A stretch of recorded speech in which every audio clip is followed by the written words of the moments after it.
And a recent immigration raid in San Diego left two teenagers without their parents. Recently obtained video shows more than a dozen agents showing up at the family's apartment last week. Shelby Bremer shares more. Heavily armed federal agents delivering an early morning wake-up call to Kevin Robles and his little sister Raquel. I never thought it was going to happen, especially to my family. At 6 in the morning. The agents were executing a sealed warrant for the arrest of their father, Arnoldo Robles, on one charge of being a deported alien in the U.S.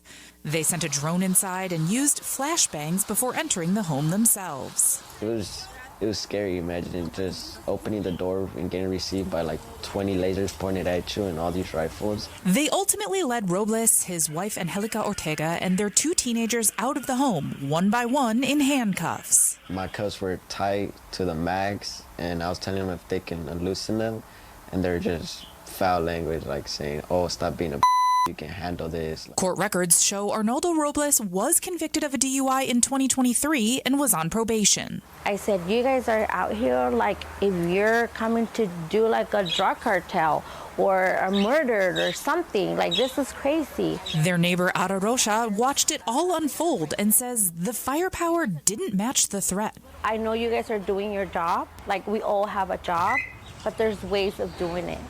Why the necessary of breaking windows or bringing 30+ armed people? Kevin and Raquel, both U.S. citizens, were eventually released. And that's when I find out that both of my parents had been taken, and then that's when I broke down in tears.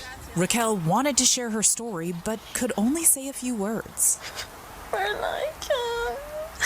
Robles remains in federal custody, and Ortega is now in deportation proceedings. They said they only came to get one person, but ended up taking both of them. Kevin says his mom hasn't gotten the medical care she needs while detained, and he hasn't been able to reach his dad. I wonder how my dad is and how he's doing, how his situation is going, and how is there a way I can get in contact with my dad. Theirs is a tight-knit neighborhood that painted a mural of the couple as they hope for their return.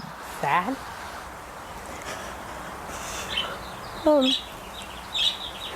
Sad because they're good people.